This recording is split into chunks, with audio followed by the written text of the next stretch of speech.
satu tim dipimpin oleh Ustadz Masuki, yang satu tim pimpinan Ustadz Salman Said. Kepada segenap para jemaah, barangkali untuk PHBI di masjid dan mushola masing-masing atau untuk acara hajatan di keluarga kita bisa mengundang anak-anak tim hadroh dari remaja putra putri Majelis Taklim Yayasan Ihsanul Jalur Masajid. Para jamaah rahimakumullah, sekarang sudah jam 9 kurang. Barangkali kita duduk di majelis taklimnya lebih kelamaan. Ini pahalanya tentunya makin besar di sisi Allah Subhanahu wa Ta'ala. Karena Rasulullah SAW bersabda, "Julu suka sa'atan fi majlisil ilmi la tamassu qalaman wa la taktubu harfan khairul laka min ijti alfi raqabatin." Barang siapa orang yang duduk di majlis ilmu 1 jam padahal dia tidak menulis, tidak memegang pen dan buku, hanya mendengarkan saja, maka pahalanya lebih besar ketimbang memerdekakan 1000 budak. Di hadis lain Rasulullah bersabda, barang siapa yang duduk 1 jam di majelis ilmu, maka pahalanya lebih besar ketimbang melaksanakan sholat sunat 1000 rakaat. Subhanallah. Ini alhamdulillah Bapak Kiai telah hadir di tengah-tengah kita. Marilah kita membaca niat i'tikaf. Bapak ikutin ya. Niat i'tikaf. Bismillahirrahmanirrahim. Siapa? Pak Camat itu, Pak gurunya datang. Nawaitu an-a'taqifa fi hadzal masjid sunnatan lillahi ta'ala.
Assalamualaikum warahmatullahi wabarakatuh.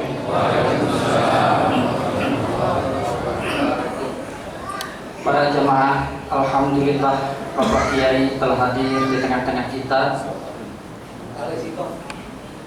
Marilah kita buka pengajian ini dengan bersama-sama membaca Al-Quran.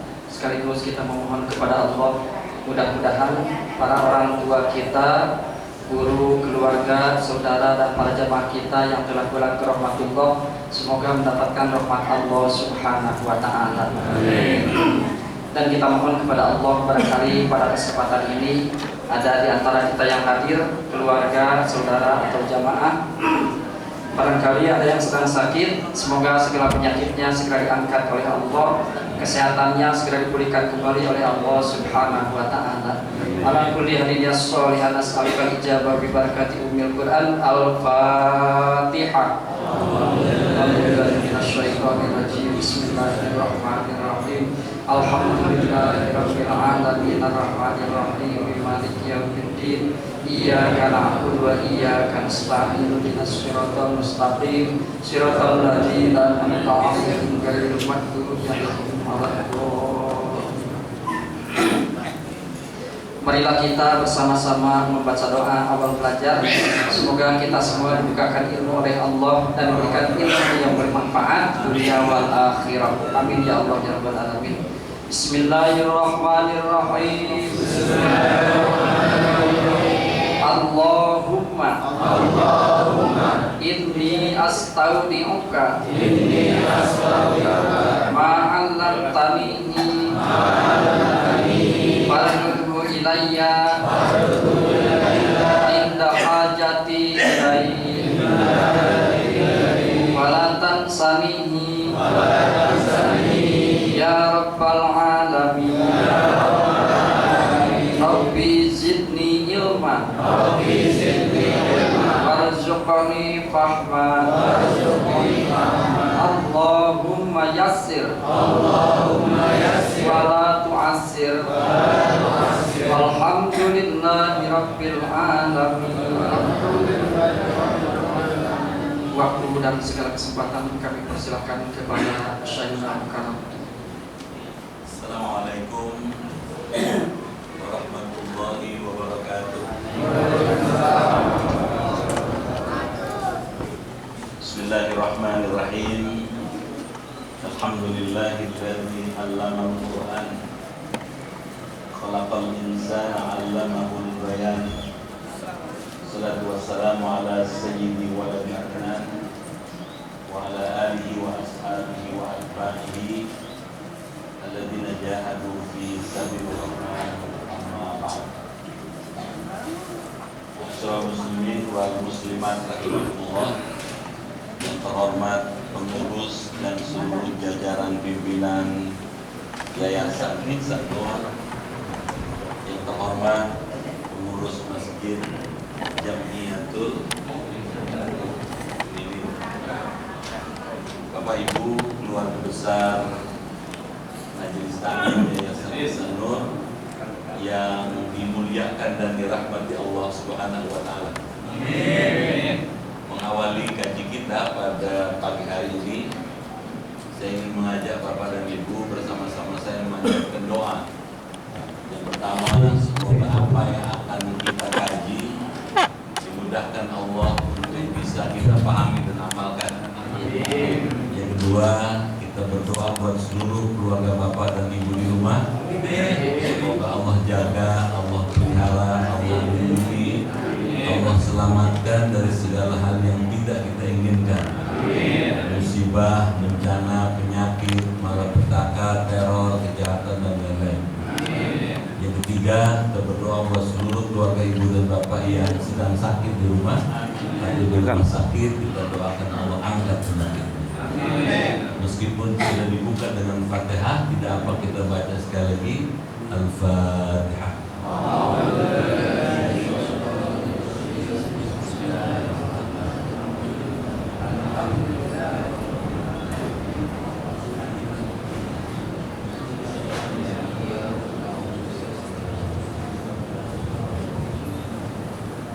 Bismillahirrahmanirrahim. Ya Fattahu ya Alim. Ya Fattahu ya Alim.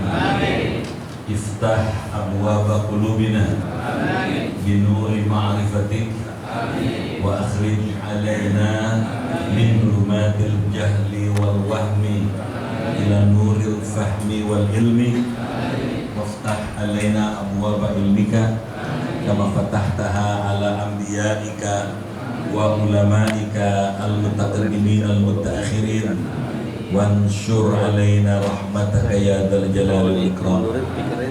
Allahumma sallimna wa sallim dinana wa sallim ahlana wa auladana wa dhurriyyatana wa sallim jam'iyatana wa jama'atana wa la siyama jama'ah Ihsan Nur, jamaah Jamiatul Mukminin, min afatid dunya wal akhirah. Wala tasluk waqtan nazah imanana wala tusallim alaina man la yakhafuka wa la yarhamuna warzuqna khairid dunya wal akhirah innaka ala kulli syai'in qadir. Allahumma inna nas'aluka shifaan ajilan wa sihhatan tamman la jamaahana wala siyama jamaah Ihsan Nur. La shifaa illa shifauka ya Allah. Shifaan la yughadiru saqaman. Rabbana atina fid dunya hasanah wa fil akhirati hasanah wa qina adzabannar. Walhamdulillahi rabbil alamin. Bapak Ibu yang dimuliakan Allah, puji dan syukur dipanjatkan kehadirat Allah. Salawat dan salam dihaturkan pada junjungan Nabi besar Muhammad SAW, keluarga dan seluruh sahabat beliau. Terima kasih dan penghargaan yang tinggi disampaikan kepada seluruh jamaah Ihsan Nur dan pengurus Yayasan Ihsan Nur yang sampai saat ini masih memberi penghormatan saya untuk mengajar di sini. Mudah-mudahan saya doakan semua yang hadir pagi ini masuk surga. Amin. Doa saya di Mekah Madinah, saya baru pulang dari Mekah. Semua jamaah saya pergi ke Mekah lagi. Amin. Baik yang sudah haji maupun yang belum. Amin. Pergi ke Mekah, ke Madinah. Dan berdoa di Multazam. Semua jamaah saya berdoa di Raudhah. Juga semua jamaah saya supaya diberi kesempatan kembali ke Mekah Madinah. Kalau kita datang ke Mekah sekarang beda dengan 3 tahun yang lalu, beda dengan 5 tahun yang lalu. Setiap kita datang berubah lagi, bagus. Ya. Baik, kita baca sama-sama ayatnya, surat Al-Insyiqaq ayat ke-9 ya. Iya mau aja. Iya. Saya mau. A'udzu billahi minasy syaithanir rajim. A'udzu billahi minasy syaithanir rajim. Bismillahirrahmanirrahim. Bismillahirrahmanirrahim. Wa yanqalibu ila ahlihi masrura. Wa amma man utiya kitabahu wara'a dhahri fasawfa yad'u thubura wa yasla sa'ira innahu kana fi ahlihi masrura innahu dhanna an lan yahur bala inna rabbahu kana bihi basira. Bapak Ibu dimuliakan Allah, surat yang kita baca tadi adalah surat Al-Insyiqaq. Al-Insyiqaq dalam bahasa Indonesia terbelah. Apa yang maksud terbelah? Salah satu tanda bakal terjadi kiamat besar adalah terbelahnya langit. Jadi langit yang kita lihat sekarang rapi, masif, tegar, tetap, utuh, itu nanti menjelang kiamat terbelah dua. Ada garis yang melintang yang sangat terang, sangat jelas membelah langit. Kalau langit sudah terbelah dua seperti itu, maka akan muncul kiamat. Kiamat yang sangat dahsyat. Tandanya apa? Idza zulzilatil ardu Zilzalaha. bumi ini digoncangkan segoncang-goncangnya. Kalau bahasa Betawi di orak-orak. Gunung meletus, bumi terbelah, air laut naik ke darat. Orang akan paburia. Apa paburia? Lingsatan, lari. Suami nggak mikirin istrinya, istri nggak mikirin suaminya, anak tidak peduli sama orang tua tidak peduli sama anaknya. Kenapa? Masing-masing menyelamatkan dirinya karena dahsyatnya kiamat itu. Nah, setelah terjadi kiamat seperti itu dahsyatnya, maka manusia akan terbelah lagi menjadi dua. Ada orang yang diberikan catatan amalnya itu dengan tangan kanannya. Jadi begitu kiamat, 40 hari setelah itu Allah tiupkan lagi melalui malaikat Israfil, tiupan yang kedua, terjadilah yaumul ba'ats, hari dibangkitkan. Orang yang sudah mati, sudah berkalang tanah, sudah menjadi debu, ya, kemudian bangkit lagi, hidup lagi seperti sekarang, ada jasadnya, ada rohnya. Dan ketika dibangkitkan itu persis seperti amalnya sebelum dia meninggal. Yub'atsu kullu 'abdin 'ala ma mata ilaih. Dibangkitkan setiap hamba Allah tergantung amalnya sebelum dia meninggal.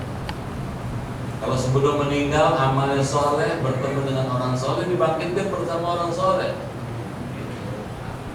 Kalau kita setiap hari sebelum meninggal nanti terus bergaul dengan orang-orang ihsan nur, nanti bangkit bareng sama-sama ihsan nur.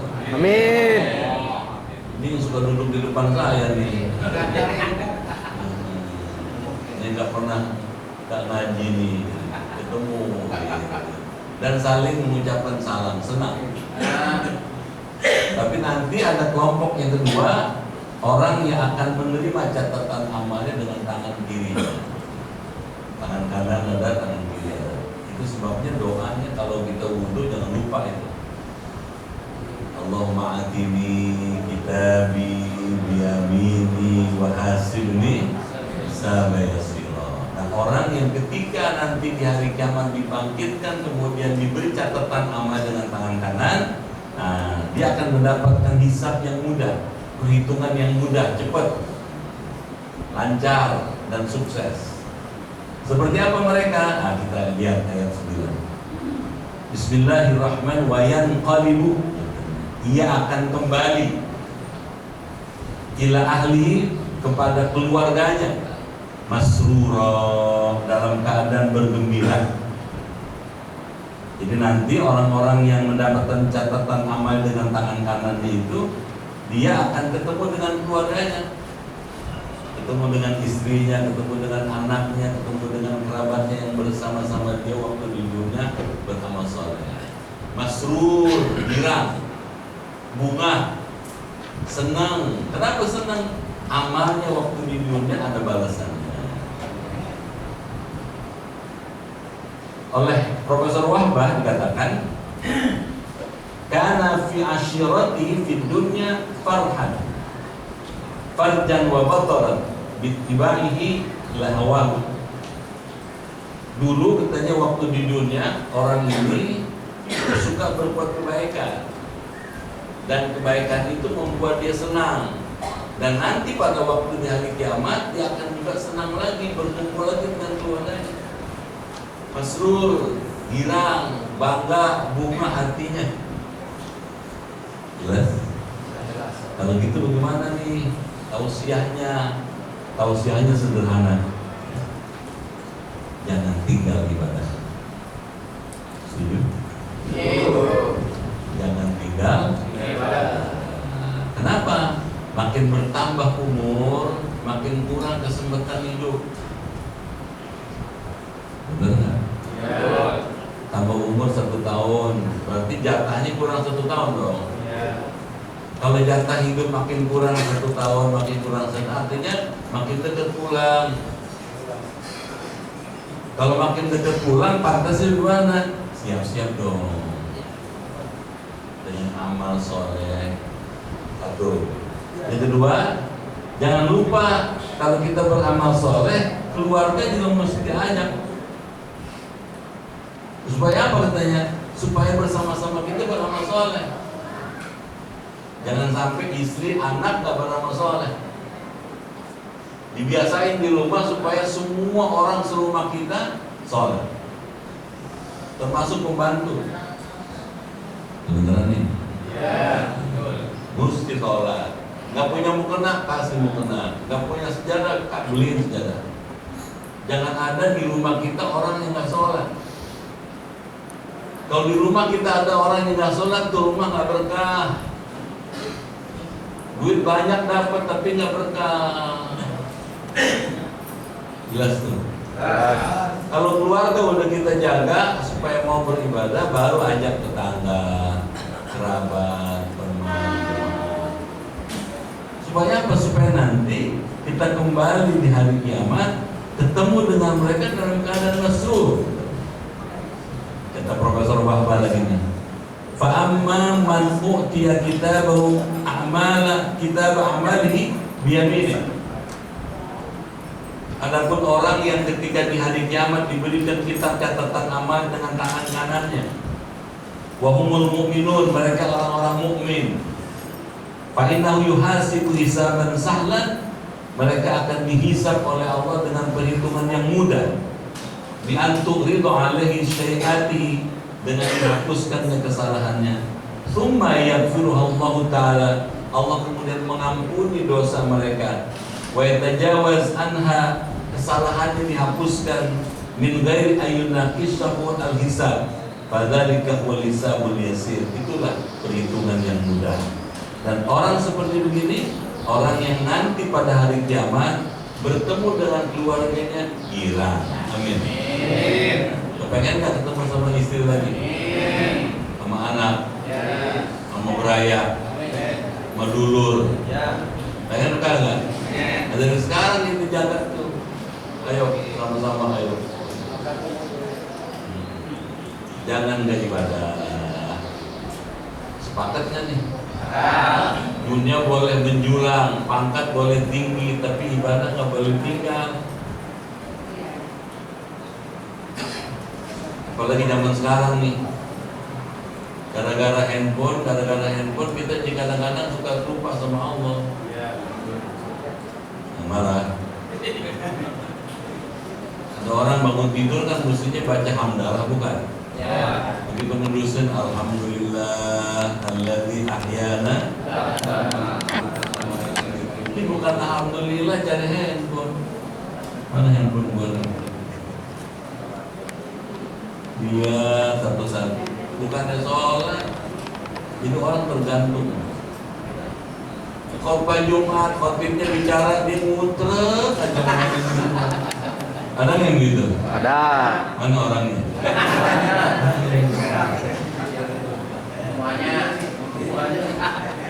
Jangankan megang handphone, megang tasbih aja makruh hukumnya. Kalau khotib lagi bicara, yang disuruh dengerin, perhatiin, patuhin. Bukan cuma ngomong kayak wali aja. Wali aja kagak begitu. Paham nih? Paham. Kita kepengen nanti kembali menghadap Allah masrur, girang. Kalau pengen girang ya dari sekarang siapin.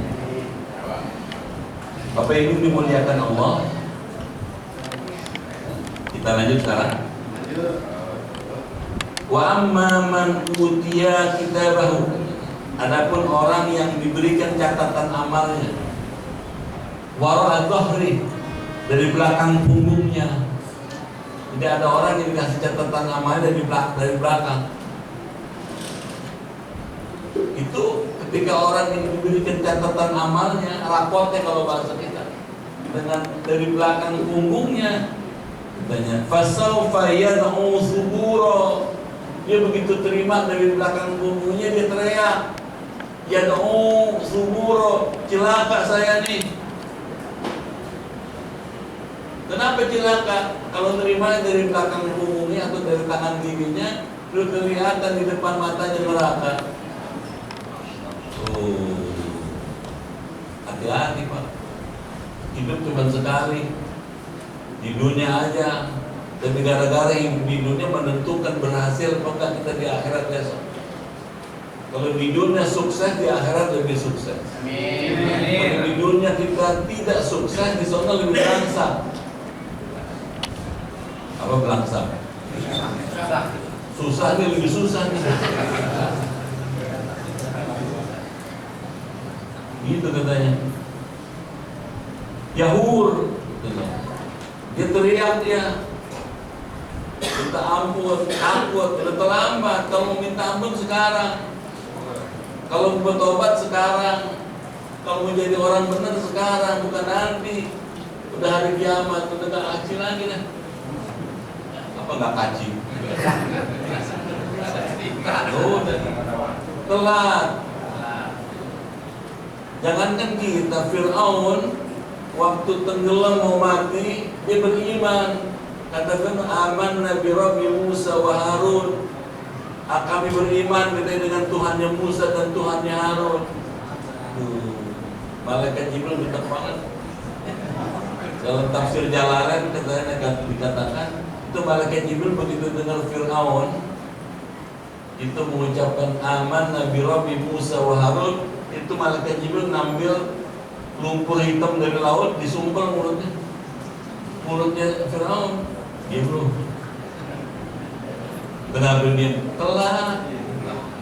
Kalau mau bertobat masih seger bugar, masih sehat, masih hidup. Kalau sudah mau meninggal bertobat udah telat dong. Jadi kalau menjadi orang benar sekarang, setuju nih? Betul. Kalau bertobat sekarang, jangan ntar besok. Ada seorang sufi perempuan namanya Rabi'atun Adawiyah, hidup senang di istana, tapi dia nggak bahagia. Kenapa nggak bahagia?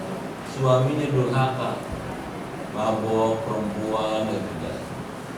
Dia tidak bahagia di rumahnya, di istananya itu. Dia keluar meninggalkan istananya, jalan dari kampung ke kampung sampai di sebuah zawiyah. Zawiyah itu kayak begini nih, tempat kita berzikir. Sampai di sebuah zawiyah, dia mendengar orang sedang berzikir, La ilaha illallah, La ilaha illallah. Terus dibaca, dia ngikutin pelan-pelan. Hatinya tenang, jiwanya tenteram, hatinya merasa terhibur. Tenang dia. Pulang sampai dulu dia di istananya, tergoncang hatinya, kepengen mendapatkan ketenangan seperti tadi pagi. Besoknya datang lagi dia ke tempat itu, diikut zikir. Setelah selesai zikir, dia datang ke rumah syekhnya, ke rumah si pemimpin tarekat itu. Dia bilang, saya tinggal di sana tapi saya tidak bahagia. Saya ingin mencari kebahagiaan yang hakiki, kebahagiaan yang sejati. Oh, Anda bisa mendapatkan kebahagiaan yang sejati, Tuan Putri, gitu. Gimana caranya? Bertobatlah kepada Allah dan dekatlah kepada Allah. Sejak itu diajari bertobat, sudah bertobat, dia berzikir, dia beribadah kepada Allah dengan sangat khusyuk. Ketika dia sedang sholat malam, suaminya gegeruan. Apa gegeruan? Rajanya manggil, Aina Rabi'ah, mana Rabi'ah? Dia manggil. Gitu. Kata ajudannya, lagi di kamar Tuan. Bawa sini, suruh mari. Mungkin ada mabuk kali. Itu diperiksa benar, Tuan Putrinya lagi sujud ya. Lagi sujud, Tuan Putri katanya, Tuan Raja, ajak ke sini. Diperiksa lagi sujud lagi. Lapor lagi sujud, Tuan Putri, dibanin batu kepalanya. Kata si raja, karena yang nyuruh rajanya kan gak berani nolak ya. Diambil batu besar, ditibanin ke kepalanya si Tuan Putri, nangis sujud itu. Setiap dijatuhin itu batu, jatuhnya ke samping. Diangkat lagi, ditibanin lagi, udah diukur pas di atas kepalanya, jatuhnya ke samping. Akhirnya dilaporin, Tuan katanya, Tuan Putri ada karomahnya. Setiap saya jatuhin itu batu, mesti jatuhnya ke samping melulu. Gak pernah kena ke kepala, padahal sudah saya ukur pasti jatuh ke kepalanya. Akhirnya Rabi'ah minta supaya diputuskan aja perkawinan daripada menimbulkan. Diputuskanlah perkawinan. Rabi'atun Adawiyah kemudian memilih dekat pada Allah dengan ibadah, taubat, zikir, munajat pada Allah. Karomahnya makin besar, muridnya makin banyak. Sekali timpul muridnya bertanya, Tuan Putri katanya, apakah Tuan Putri beribadah karena kepengen masuk surga? Qalat la, enggak. Saya ibadah bukan karena kepengen masuk surga. Cicing baik. Dengerin gimana? Jangan-jangan merem nih. Kata orang katanya, kalau saya ngajar Suara saya itu enak di kuping, berat di mata. Ya. Coba ya, apalagi nyender. Sepulas dah.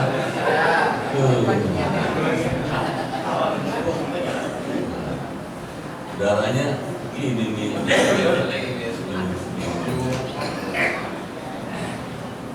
Tanya lagi sama muridnya, apakah Tuhan butuh ibadah karena takut masuk neraka? Bukan. Seibadah bukan karena takut masuk neraka. Seibadah katanya ini al-liqa habibi wa rabbi wa rabbukum.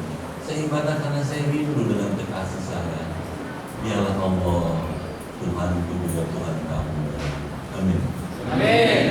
Jadi berdasarkan informasi itu Imam Ghazali mengatakan orang ibadah 3 macam motifnya.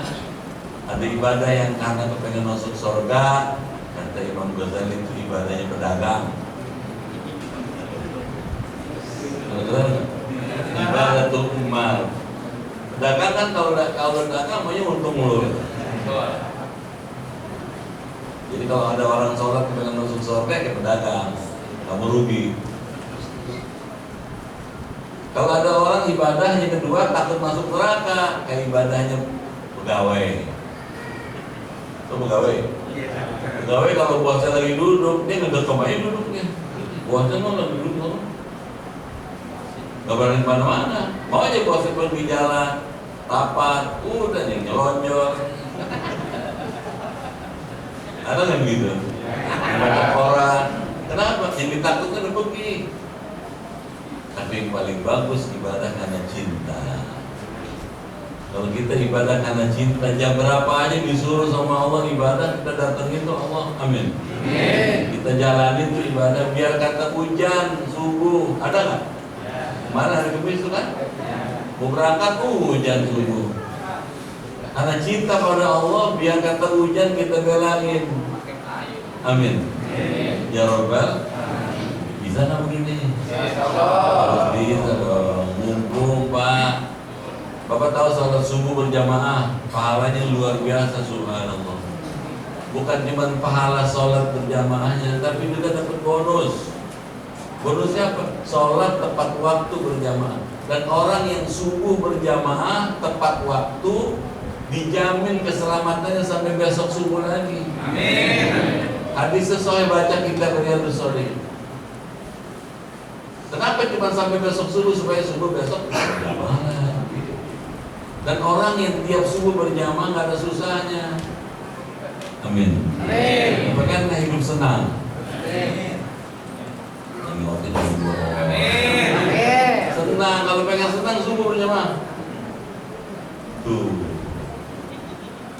Percaya sama saya. Ya mau Allah. Jangan kata subuhnya berjamaah. Kau beli subuh lebih mahal dibandingkan dunia beserta istri. Kalau begitu gimana? Bismillah. Yang saya sampaikan ini ada hadisnya, ada ayatnya. Apa kata Allah? Inna Qur'anal fajri kana mashhuda. Sesungguhnya bacaan Quran yang dibaca di waktu fajar, di waktu subuh disaksikan malaikat. Dan malaikat kalau menyaksikan kita baca Quran di waktu subuh, dia nggak diam, dia baca doa. Dan doanya malaikat jangan banyak, satu baca doa, amin, dikabulin. Artinya apa? Pulang dari sholat berjamaah dosa bures. Apa bures? Setuju nih? Nah Bapak dan hadirin sekalian, katanya ada orang yang mendapatkan catatan amalnya dengan tangan kirinya atau dengan dari punggungnya. Orang yang seperti itu subur, dia teriak, menyesal, celaka saya katanya. Wayasla sa'iro, dia akan dimasukkan ke dalam neraka sa'ir, neraka yang panasnya enggak ketulungan, yang enggak pernah padam apinya. Beneran? Buat apa uang banyak pangkat tinggi teh masuk neraka? Itu loh kan? Hidup mewah di dunia teh masuk neraka buat apa? Yang enak kayak orang Ihsan Nur, duit banyak, pangkat tinggi, masuk surga. Kalau kepengen begitu, caranya apa? Iman jangan diabaikan. Bapak ingin dimuliakan Allah. Innahu kana fi ahlihi masrura. Dia dulu katanya waktu di dunianya suka masrur, bersenang-senang, foya-foya bersama keluarganya dalam kejahatan. Yang terima catatan amal dengan tangan kiri itu dulunya waktu di dunia senang berbuat senang-senang foya-foya bersama keluarganya dalam kejahatan. Alhamdulillah min. Dengan apa? Bintimahi di hawahu, nurutin hawa nafsunya. Orang kalau nurutin hawa nafsu Pak, yang dikerjain jahat, jelek. Makanya kita diajarin supaya memperkuat iman, supaya hawa nafsunya nggak dominan. Jelas ini? Terus seperti apa orang yang bakal masuk ke dalam kelompok orang yang mendapatkan catatan amal dengan tangan kiri atau dari belakang punggungnya? Katanya, innahu dhanna alla yahur. Dia menyangka katanya tidak akan bertemu dengan Allah. Alla yahur, tidak akan yahur, akan kembali kepada Allah, tidak akan bertemu dengan Allah. Maksudnya tidak akan menjumpai kiamat, tidak akan menjumpai hisab, tidak akan menjumpai neraka. Gak percaya dia. Orang masih memuja, orang gak percaya. Nggak ada tuh akhirat. Orang udah mati aja selesai. Kenapa kita masih tidak percaya sama akhirat? Kenapa kita masih tidak percaya kepada hari kiamat? Faktanya sudah terbukti bahwa orang bisa hidup setelah mati. Jelas nih? Mana contohnya? Nabi Isa dengan kuasa Allah, dengan iroda Allah, dengan izin Allah bisa menghidupkan orang yang sudah mati. Nabi Ibrahim lagi berjalan di Baitul Maqdis, ketika beliau sedang berjalan ketemu dengan tulang belulang yang berserakan. Dalam hati Nabi Ibrahim, apa iya tulang-tulang yang sudah berserakan ini bisa kembali lagi jadi orang? Allah turunkan malaikat Jibril. Allah perintahkan Nabi Ibrahim sudah mengambil 4 ekor unggas. Ada burung gagak, ada ayam, ada burung merak, ada angsa. Sembelih katanya, udah sembelih aduk tuh darahnya, balungnya, apa balung? Tulangnya, bulunya, semuanya jadi satu, udah diaduk, bawa nih ke sana sebagian, ambil lagi sebagian, adukan taruh di sana. Panggil satu-satu, ya ta'ali, hai ayam di sini. Dengan kuasa Allah ketika dipanggil tuh ayam yang tadi sudah jadi adonan, tiba-tiba berubah jadi ayam seperti semula di depan Nabi Ibrahim. Ada Jibril, ini masih nggak percaya sama Allah, bukan nggak percaya, biar mantap aja misalnya. Apa artinya? Kalau kita masih hidup, sudah dikasih contoh kayak begitu bisa balik lagi, artinya burung yang sudah dihancurkan itu bisa kembali lagi hidup, apalagi nanti di hari kiamat orang juga bisa. Amin. Jadi kalau gitu gimana? Orang beriman mesti percaya pada kiamat. Kalau ngaku muslim mesti percaya sama kiamat. Kalau ngaku muslim mesti percaya sama akhirat. Kenapa? Akhirat pasti Pak. Pakai akal aja deh. Ada awal pasti ada akhir. Ada permulaan pasti ada penutupannya. Gitu juga manusia. Sekarang kita hidup dunia, nanti suatu saat bakal di akhirat pasti dong. Buat Allah bukan soal yang sulit mengembalikan sesuatu yang sudah hancur. Nih misalnya ini meja nih, Bapak yang bikin ini meja, Bapak atur, bikin ada kakinya, ada alasnya, Bapak cat, atur pelitur, bisa nggak diberantakin? Gimana? Ntar udah berantakin bisa nggak dibalik lagi?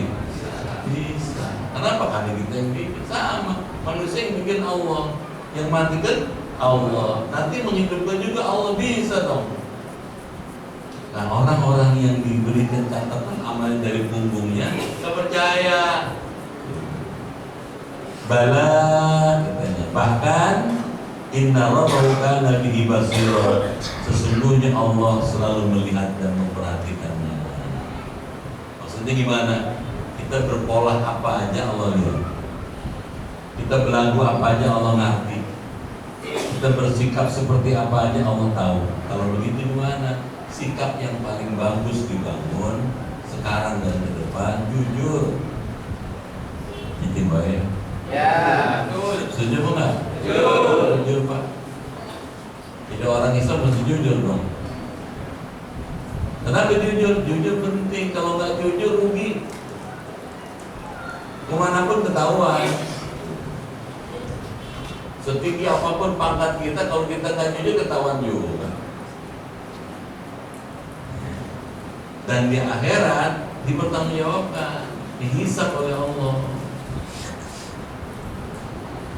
Jangankan yang banyak Pak, satu suap aja makanan yang sumbernya haram. Kata Rasulullah, layak kalau salatahu arba'ina yauman.